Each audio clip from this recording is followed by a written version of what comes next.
بسم اللہ الرحمن الرحیم۔ آج کا یہ عظیم الشان جلسہ دستار بندی و اصلاح معاشرہ جو مدرسہ دارالعلوم ضیاء القرآن محلہ علی گڑھی میں منعقد ہو رہا ہے، آج کے اس اجلاس کی عظیم مہمان خصوصی نمونۂ اسلاف پیر طریقت ہم سب کے مخدوم گرامی حضرت مولانا افضل الرحمان صاحب قاسمی دامت فیوزهم العالیہ شیخ الحدیث مدرسہ اشرف المدارس ہردوئی جلوہ افروز ہیں۔ انشاءاللہ ان کا قیمتی خطاب ہوگا۔ یہ جو عزیز طلبہ ہیں عبدالصمد پروا، مزمل حذیفہ محمد علی ولید، شعبان محمد ایان، محمد توصیف محمد فیصل، محمد مہتاب ابو طلحہ، یہ اسٹیج پر سب بچے بیٹھے ہوئے ہیں۔ ایک کے بعد ہر ایک کا نام پکارا جائے گا، وہ بچے ترتیب سے آئیں، کوئی جلد بازی نہ کریں، ہلڑ بازی نہ کریں۔ حضرت مولانا خلیل صاحب دامت برکاتہم اسٹیج پر آ جائیں۔ حافظ عبدالصمد پروا آگے آ جائیں۔ حافظ عبدالصمد پروا آگے آ جائیں۔ جو حافظ محمد معراج صاحب، مولانا شاداب صاحب، قاری کامل، ماسٹر شمشاد، یہ جو مدرسے کا اساتذہ ہیں اسٹیج پہ آ جائیں، قریب آ جائیں۔ یہ حافظ محمد معراج اور مولانا شاداب، قاری کامل، ماسٹر شمشاد صاحب، اور دیگر جو ہمارے مہمان علماء کرام ہیں وہ بھی آگے آ جائیں۔ انشاءاللہ حضرت مولانا افضل الرحمان صاحب دامت برکاتہم العالیہ کے بدست دستار بندی ہو جا رہی۔ ہٹ جائیں پیچھے آپ لوگ۔ حافظ عبدالصمد پروا کے رہنے والے ہیں، اللہ تعالیٰ ان کو بعمل حافظ قرآن بنائے، شاندار یاد کرنے والا بنائے۔ حافظ محمد مزمل آگے آ جائیں۔ حافظ محمد مزمل پروا کے رہنے والے ہیں، آگے آ جائیں ماشاءاللہ۔ حضرت مولانا کے ہاتھوں ان کی دستار باندھی جا رہی ہے۔ اس کے بعد حافظ محمد حذیفہ آگے آ جائیں۔ حافظ محمد حذیفہ آگے آ جائیں ماشاءاللہ، یہ بھی پروا کے رہنے والے ہیں، آگے آ جائیں ماشاءاللہ۔ چھوٹا سے بچہ ہے، یہ بھی قرآن کا حافظ ہے، اس مدرسے کے لیے سعادت کی بات ہے۔ ہمارے مہمان عالم دین حضرت مولانا خلیل احمد صاحب مظاہری دامت فیوزهم العالیہ ناظم و محتمی مدرسہ صدیقیہ ضیاء الاسلام کانپور، آگے تشریف لے آئیں۔ حافظ محمد علی، حافظ محمد علی آگے تشریف لے آئیں ماشاءاللہ۔ حضرت آگے آ جائیں، مولانا مدری صاحب مولانا کو بلا لیجیے۔ حافظ ولید پروا آگے آ جائیں، ان کی بھی دستار ہو رہی ماشاءاللہ، پروا کے کافی بچے ہیں۔ حافظ شعبان ہڑہا آگے آ جائیں ماشاءاللہ۔ یہ سب چھوٹے چھوٹے بچے قرآن کے حافظ ہو رہے ہیں، اللہ تعالیٰ ان کو جزائے خیر عطا فرمائے، مدرسے کو ترقیات سے نوازے۔ حافظ محمد ایان کانپور، حافظ محمد ایان کانپور آگے آ جائیں ماشاءاللہ، ان کی بھی دستار ہو رہی ہے اور کانپور کے رہنے والے ہیں یہ۔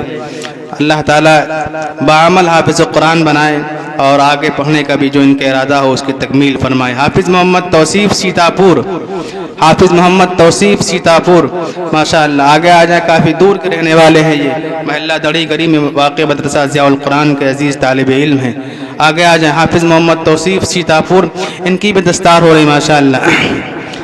حافظ محمد فیصل، حافظ محمد فیصل آگے تشریف لے آئیں، یہ بھی سیتاپور کے ہیں، یہ جو مدرسے کے اساتذہ وہ بھی ہاتھ رکھے رہیں۔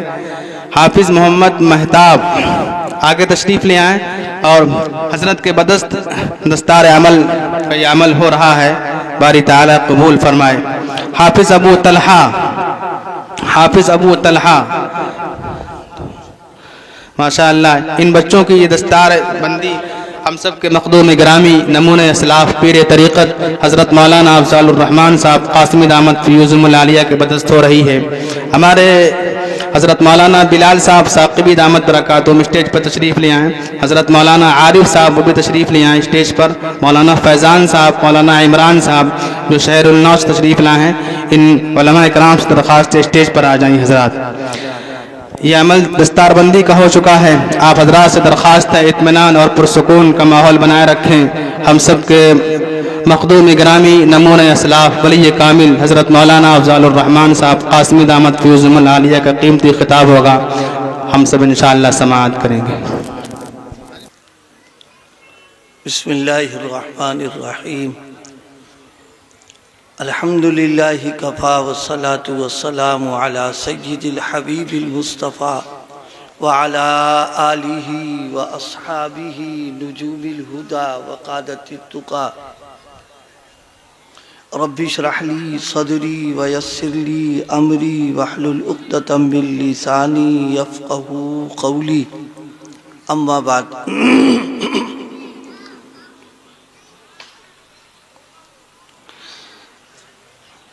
بزرگان محترم،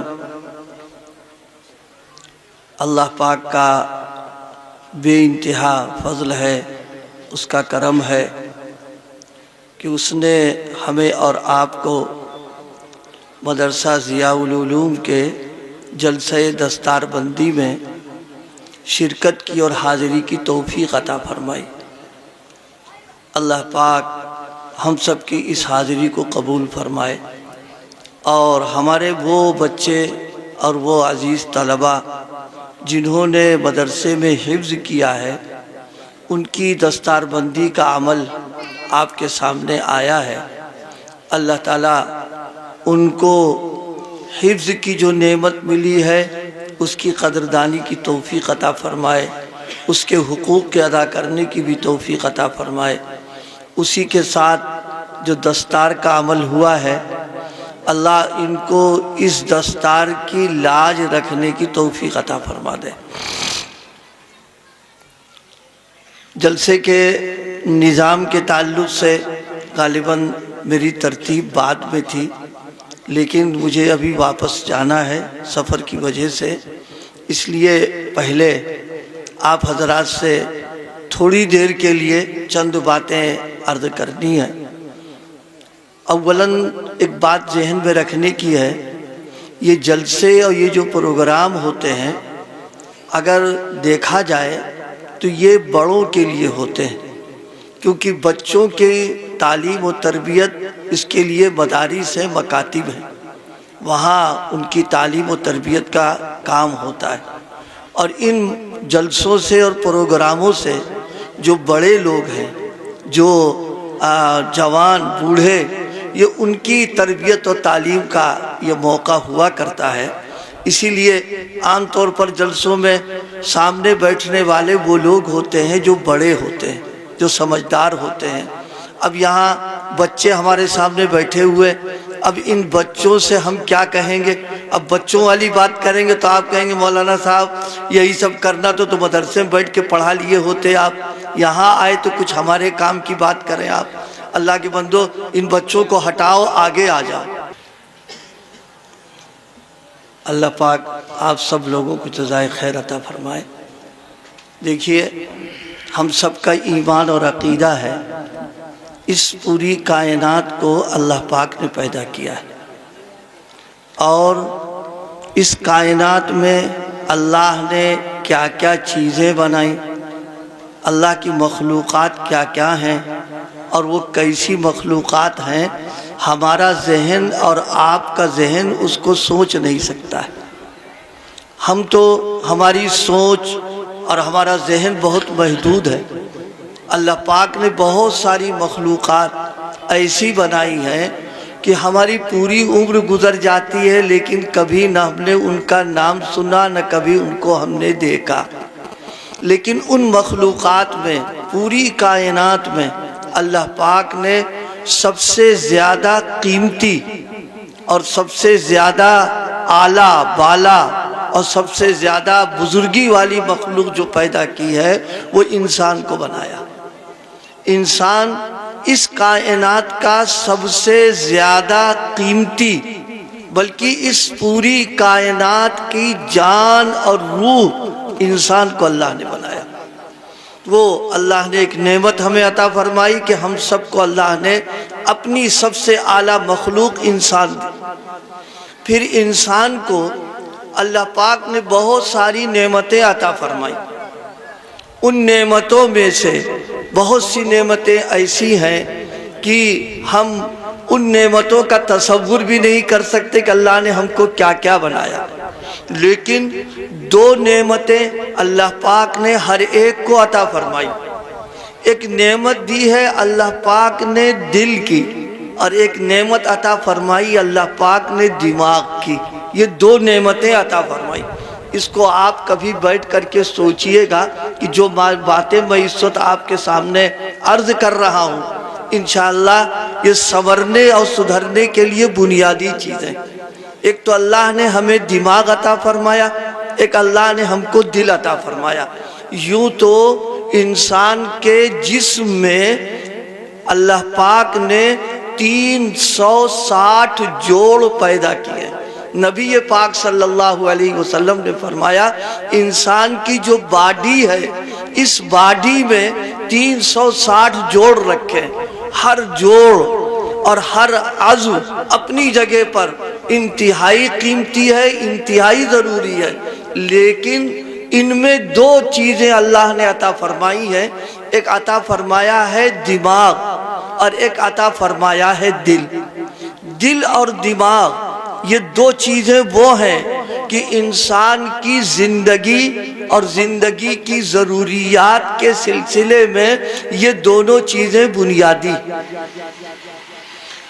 دل اگر انسان کا کام کرنا بند کر دے، دل ٹھنڈا ہو جائے، دل کی حرکت ختم ہو جائے، چاہے آدمی کتنا تندرست ہو، توانا ہو، پڑھا لکھا ہو، سب کچھ ہے، لیکن دل ٹھنڈا پڑ گیا تو بیکار مر جائے گا۔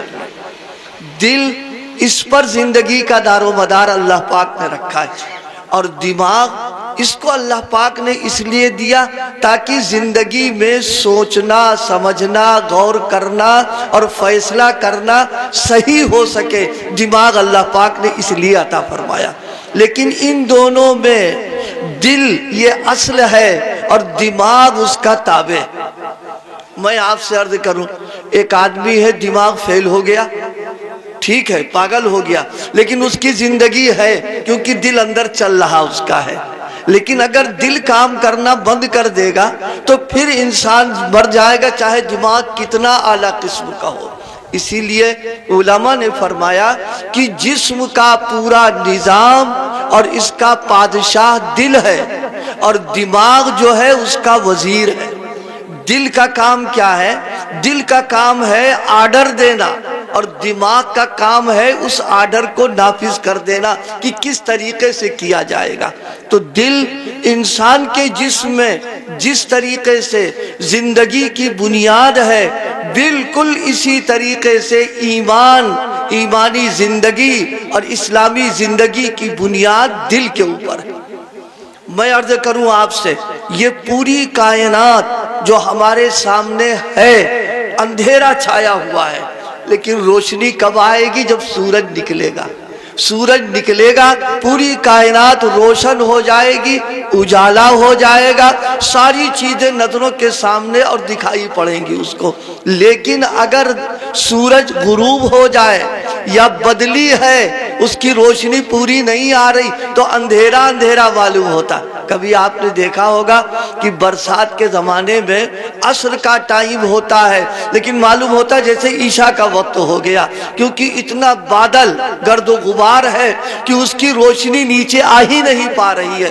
تو جس طرح دنیا کی روشنی اور دنیا کی نورانیت سورج کے اوپر ہے کہ اگر سورج روشن ہے تو اس کی روشنی کا فائدہ پہنچے گا، بالکل اسی طریقے سے انسان کا دل اگر روشن ہے ایمان کے ساتھ، یقین کے ساتھ، معرفت کے ساتھ میں، تو اس کی زندگی کے اندر دینداری پیدا ہوگی اور اس کی زندگی سنت و شریعت کے مطابق ہو جائے گی۔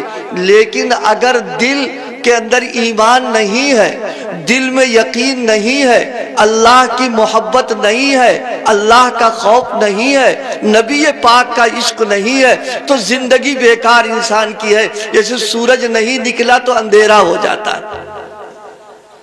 اسی لیے اس کائنات دنیا میں اللہ پاک نے جتنے نبیوں کو بھیجا، جتنے رسولوں کو بھیجا، ان نبیوں اور رسولوں نے آ کر کے سب سے پہلے جو محنت کی ہے انسان کے دل کے بنانے کی۔ دل کتنا قیمتی ہے، دل کی کتنی اہمیت ہے کہ اللہ پاک نے اپنی محبت کے لیے دل کا انتخاب کیا ہے۔ اللہ پاک نے اپنی معرفت کے لیے دل کا انتخاب کیا ہے۔ اللہ پاک نے اپنے کلام قرآن پاک کو اتارنے کے لیے دل کا انتخاب کیا ہے۔ اللہ پاک نے اپنے کلام کی حفاظت کے لیے دل کا انتخاب کیا ہے۔ یہ انتہائی قیمتی چیز ہے۔ آپ اتنے سارے لوگ بیٹھے ہوئے ہو، یہ بتاؤ کہ اگر ایک وال بند ہو جائے تو آپ بتاؤ صحت خراب ہوگی کہ نہیں ہوگی؟ صحت ہے تو بہت اچھی ہماری، موٹے تازے ہیں سارے اعضاء ہمارے، لیکن ایک اور دو وال اگر بند ہو گیا تو معلوم ہوا کہ جسم کا نظام سب خراب ہو جائے گا۔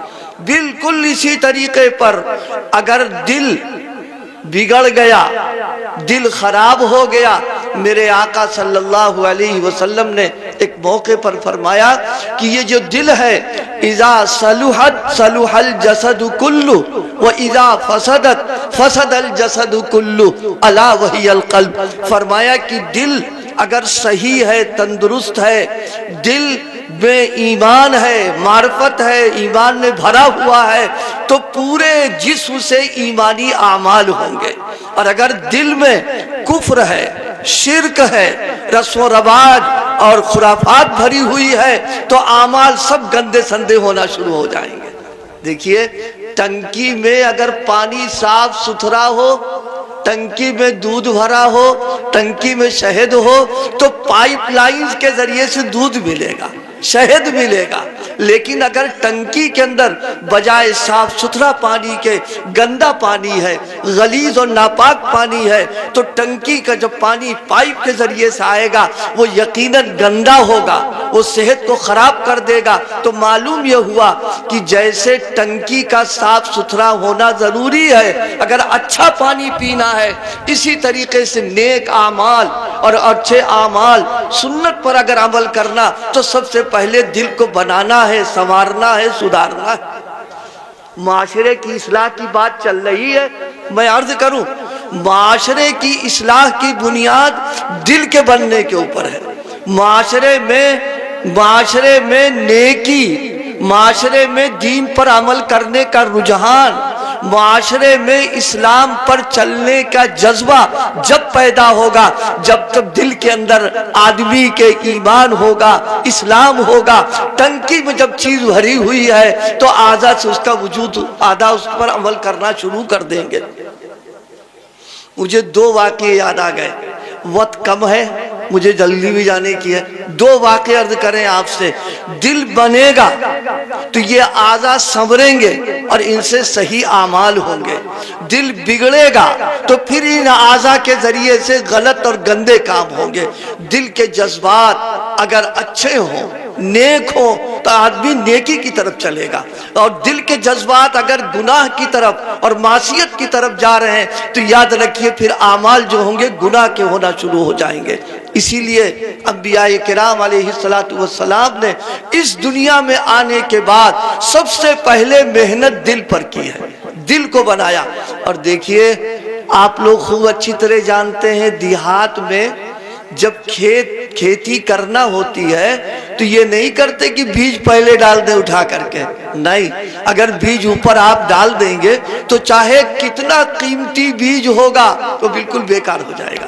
سب سے پہلا کام یہ ہوگا، بیج کو ڈالنے کے لیے زمین منتخب کی جاتی ہے کہ بنجر زمین نہ ہو، پتھریلی زمین نہ ہو، زمین بالکل بیکار قسم کی نہ ہو، بلکہ زمین وہ ہونا چاہیے جس میں پیداوار کی صلاحیت ہو۔ اب پھر صلاحیت کے ساتھ ساتھ اس کو پہلے جوتا جاتا ہے، جوت کر کے اس کو نرم کر دیا جاتا ہے، اور آج کے ترقی یافتہ دور میں کھاد وغیرہ ڈال کر کے زمین کے اندر پیداوار کی صلاحیت کو بڑھا دیا جاتا ہے۔ اس کے بعد جب بیج ڈالتے ہیں تو عمدہ قسم کی کھیتی پیدا ہو جاتی ہے۔ بالکل اسی طریقے پر اگر دل کو ہم نے بنایا، سنوارا، سدھارا اور دل کی زمین کو ہموار کر دیا ہے تو اصلاح معاشرے کی اگر ایک تقریر بھی اگر ہم نے سن لی تو بیج جب جائے گا تو دل کی زمین اس کو قبول کر لے گی، عمل کرنا آسان ہو جائے گا۔ لیکن اگر دل پر محنت نہیں کی، تقریر لاکھ ہو جائے، پروگرام کتنے ہو جائے، لیکن جب زمین نرم نہیں ہے تو وہ بیج اندر جا کر کے کوئی کام نہیں کر سکتا ہے۔ اس لیے میرے دوستوں، میرے بھائیوں، سب سے بنیادی چیز ایک مسلمان کے لیے اپنے دل پر توجہ دے، اپنے دل میں اللہ کی محبت اور اللہ کا خوف پیدا کرے۔ ہم آپ سے عرض کریں، آج کی دنیا میں وسائل کی کمی نہیں ہے، اسباب کی کمی نہیں ہے، دنیا ترقی کر رہی ہے، لیکن جس رفتار کے ساتھ ترقی ہو رہی ہے اس تیزی کے ساتھ جرائم بڑھتے چلے جا رہے ہیں۔ اسی تیزی کے ساتھ برائیاں بڑھتی چلی جا رہی ہیں، اسی تیزی کے ساتھ گناہ ہوتے چلے جا رہے ہیں، بدعمالیاں ہوتی جا رہی ہیں، اور پوری دنیا سوچ رہی کہ کیا بات ہے، برائیاں کیوں زیادہ ہو رہی ہیں، گناہ کیوں زیادہ ہو رہے ہیں، جرائم کیوں ہو رہے ہیں زیادہ؟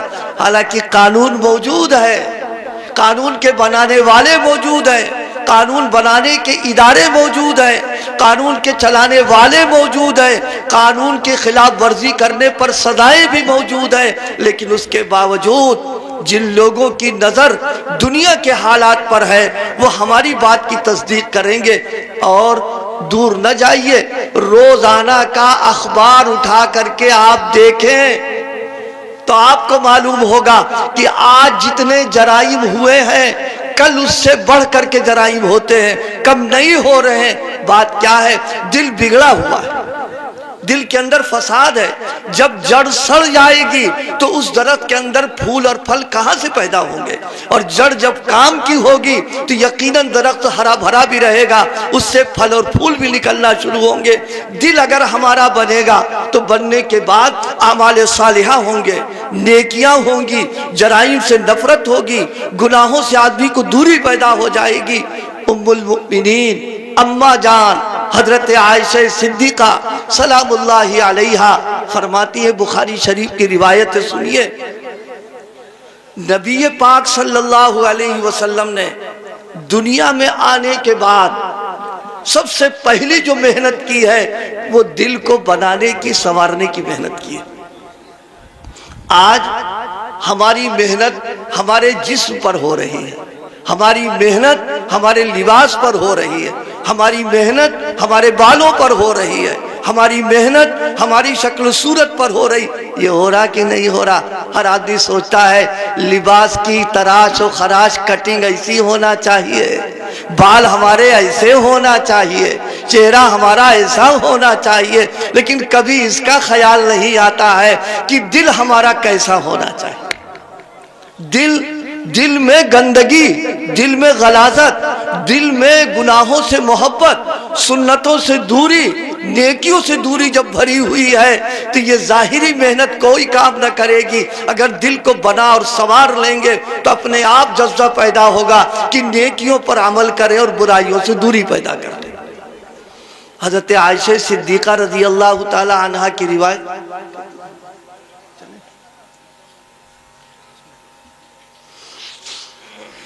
اب یہ ہردوئی جانا ہے، شاید میرے خیال یہاں آتے آتے ہم کو 4 گھنٹے لگ گئے، اور 4 گھنٹے تقریباً لگیں گے جانے میں، ہم کو ٹرین چھوٹ جائے گی۔ بس ادھوری بات چھوڑ کر کے، بلکہ بس آپ اس پیغام کو لے کر کے جاؤ کہ جسم کی محنت اور لباس کی محنت کے بجائے دل پر محنت کریں گے، اور دل کو اللہ کی محبت اور معرفت سے بھریں گے، خوف پیدا کریں گے۔ آپ یقین مانیے کہ جس دن ہمارا دل بنے گا، اللہ کی محبت اور خوف پیدا ہو، اپنے آپ جرائم بند ہو جائیں گے، برائیوں سے نفرت پیدا ہو جائے گی۔ جیسے بول و براز کے تصور سے نفرت ہوتی ہے، اسی طرح گناہوں سے نفرت ہوگی۔ اس وقت اصلاح معاشرے کے پروگرام کی ضرورت نہیں پڑے گی ہم کو، آج ضرورت اسی کی پڑ رہی ہے۔ وجہ یہ ہے کہ اصل جو بیماری ہے اس پر ہم نے توجہ نہیں کی۔ ایک مختصر سا واقعہ عرض کریں ہم آپ سے۔ حضرت عبداللہ ابن عمر رضی اللہ تعالی عنہما جلیل القدر صحابی ہیں، اور نبی پاک کی سنتوں پر عمل کرنے میں ان کا رنگ نکھرا ہوا تھا۔ یہ نکھرا کا لفظ میں نے اس لیے استعمال کیا، ہر صحابی سنتوں کا عاشق تھا، ہر صحابی اللہ نبی پاک کی ایک ایک اداؤں پر مر مٹنے والا تھا، لیکن عبداللہ ابن عمر کچھ آگے بڑھے ہوئے تھے۔ ایک مرتبہ حضرت عبداللہ ابن عمر جا رہے ہیں راستے میں، اور ساتھیوں کے ساتھ ہیں، ایک کنارے بیٹھ گئے، اور بیٹھ کر کے جیسے پیشاب کرنے کے لیے آدمی بیٹھتا ہے اس طرح بیٹھ گئے، اور پھر کھڑے ہو گئے۔ لوگوں نے دیکھا کہ بیٹھے کھڑے ہو گئے، نہ پیشاب ہے نہ استنجا ہے نہ کچھ، کھڑے ہو گئے۔ کہا حضرت یہ کیا کیا آپ نے؟ سنیے، یہ ہے عشق، یہ ہے سنتوں پر عمل کرنے والے۔ کہا میری آنکھوں نے دیکھا ہے کہ میرے آقا اس راستے سے جب گزرے تھے، مسلمانوں سنو، جب اس راستے سے گزرے تھے تو رسول پاک صلی اللہ علیہ وسلم کو پیشاب کا تقاضا ہوا تو آپ ایک کنارے ہو کر کے اسی جگہ پر بیٹھ کر کے آپ نے استنجا کیا تھا۔ مجھے اگرچہ اس کی ضرورت نہیں تھی لیکن میری غیرت نے گوارا نہ کیا کہ میرا محبوب جس راستے سے گزرا ہو اور اس نے ایک عمل کیا ہے، بغیر اس عمل کے کیے ہوئے ہم چلے جائیں، ہم نے ان کی نقل اتارنے کے لیے کیا۔ حضرت عبداللہ ابن عمر رضی اللہ تعالیٰ عنہ ایک چرواہے کو دیکھا بکریاں چرا رہا تو دل میں خیال آیا کہ اس کا ذرا امتحان لیں۔ اس کے پاس گئے اور جا کر کے ایک بکری کا سودا کرنا چاہا، کہا کہ بکری میرے ہاتھوں بیچ دو، ہم کو ضرورت ہے، اپنے کو مسافر ظاہر کیا۔ تو اس نے کہا کہ بکری میری نہیں ہے، میں تو چراتا ہوں، اس کی حفاظت کرنا ہمارا کام ہے۔ تو بڑا امتحان کے لیے بڑی پیاری بات فرما دی، ارے کہا اتنی ساری بکریاں ہیں، اگر ایک بکری تم ہمارے ہاتھ بیچ دو گے تو مالک سے کہہ دینا بھیڑیا کھا گیا۔ آپ سمجھے نہیں سمجھے؟ آج کا دور ہوتا تو ہماری عقل میں آ جاتی کہ بات تو بڑے جگاڑ کی بتا دی کہ پیسے بھی ملے اور بچ بھی گئے۔ کیوں؟ دل اندر سے اتنا پاپی ہو گیا ہے ہمارا، اور دل اتنا گناہ کرتے کرتے بے حس ہو چکا ہے کہ جرم کرتے ہوئے بھی احساس نہیں ہوتا ہے کہ ہم کیا کر رہے ہیں۔ ہم اپنے دوستوں سے کہا کرتے ہیں دیکھیے اگر اس جگہ کہیں کیمرہ لگا ہوتا اور وہاں لکھا ہو کہ آپ کیمرے کی نظر میں ہیں تو آپ بتائیے اس جگہ اگر آپ گزریں گے تو بہت سنبھال کے رہیں گے کہ نہیں رہیں گے؟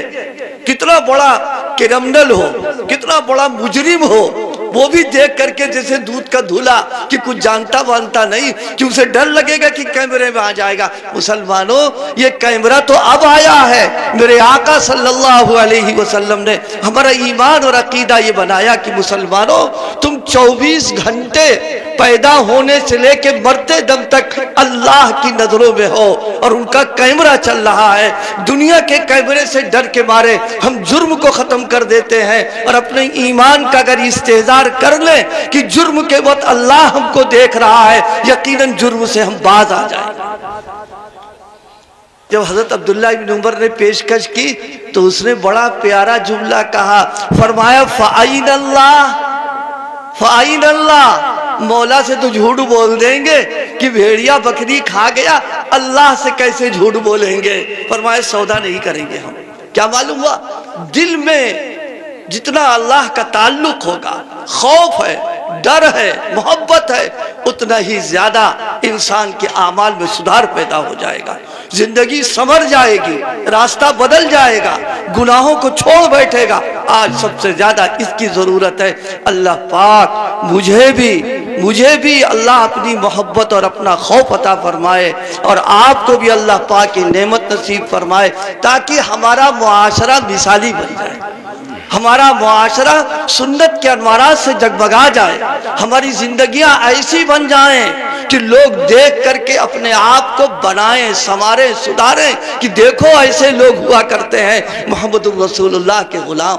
مجھے یاد آیا حضرت خواجہ عزیز الحسن مجذوب رحمہم اللہ، ایک بڑا پیارا شعر ہے، انہوں نے فرمایا تو نہیں ہے اس جہاں میں منہ چھپانے کے لیے، تو نہیں ہے اس جہاں میں منہ چھپانے کے لیے، تو نمونہ بن کے آیا ہے زمانے کے لیے کہ تم محمد رسول اللہ کے رنگ میں اپنے آپ کو رنگ لو، پوری دنیا کے لیے تم نمونہ بنو گے اور سارے لوگ تمہاری قدر کریں گے۔ اللہ پاک میری گزارشات کو قبول فرما لے، عمل کی توفیق عطا فرمائے۔ جزاک اللہ احسن الجزاء۔